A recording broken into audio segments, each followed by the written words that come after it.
नवरत्न की राजनीति में हो गई सबसे धांसू एंट्री। सपना हो गया पूरा, नवरत्न बनेगा सबसे बड़ा नेता। अखिलेश ने सिर पर रखा हाथ।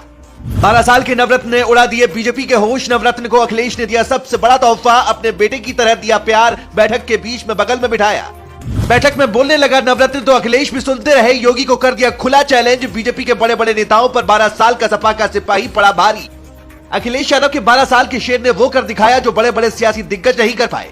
बीजेपी के घमंड को ऐसा चकनाचूर किया कि मोदी शाह भी हैरत में पड़ गए। इधर यूपी में नवरत्न का जादू चला तो दिल्ली में बैठे नेता भी उसके मुरीद हो गए। जो काम भारत के इतिहास की राजनीति में आज तक नहीं हुआ उसे अखिलेश ने पूरा कर दिया। अटकलें लगाई जा रही है कि नवरत्न यादव को अब स्टार प्रचारकों की लिस्ट में भी शामिल करने की तैयारी कर ली गई।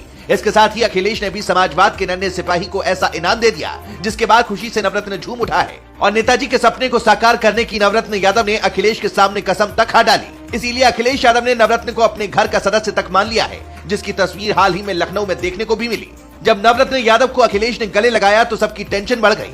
बता दें कि अखिलेश ने नवरत्न को बेटे की तरह प्यार किया और अपने बगल में बिठाकर नवरत्न की बातों को सुना। उसके बाद तो नवरत्न भी खुशी से झूम उठा। डांस करते हुए उसने खुशी का इजहार भी किया। आपको बता दें कि मऊ के घोसी के उपचुनाव में जो नवरत्न यादव ने किया है उसने लखनऊ से लेकर दिल्ली तक बीजेपी के बड़े बड़े दिग्गजों के माथे पर चिंता की लकीरें खींच दी है। एक और मंगरू चाचा तो दूसरी ओर स्कूल मंत्री की कुर्सी पर खतरा मंडरा रहा है, क्योंकि घोसी में दिन रात मेहनत करके अखिलेश के नन्हे सिपाही नवरत्न यादव ने सबको पीछे छोड़ दिया है। एक और योगी के मंत्रियों की फौज थी तो दूसरी ओर 12 साल का नवरत्न यादव पूरे बीजेपी पर अकेले भारी पड़ गया। जिसके बाद अखिलेश यादव भी उससे गदगद हुए और उसे तोहफे में वो दे दिया जिसका सपना वो कई सालों से देख रहा था।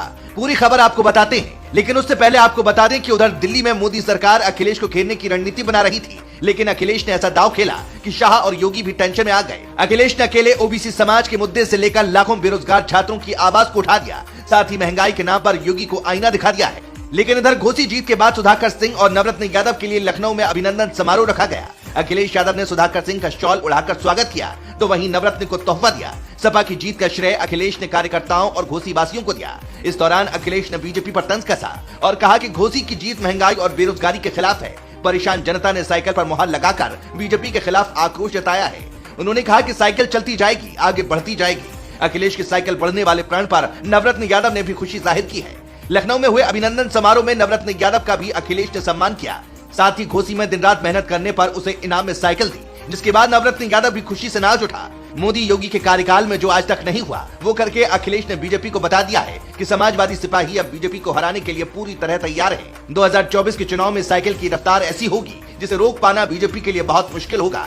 अब अखिलेश का साथ देने के लिए बच्चे से लेकर बूढ़े भी तैयार हैं। जैसे नेताजी ने बीजेपी को मात देने के लिए रणनीति बनाई थी, अब वैसे ही अखिलेश ने रणनीति बना ली है और मैदान में उतरकर बीजेपी को हराने के लिए तैयार है। अब आगे आने वाले चुनावों में सपा को कितनी सीटें मिलती हैं ये देखना दिलचस्प होगा। लेकिन नवरत्न पर आप क्या कहना चाहेंगे? आपको क्या लगता है, क्या समाजवादी पार्टी का ये नन्हा सिपाही कभी बड़ा नेता बन पाएगा? अपनी राय जरूर दें।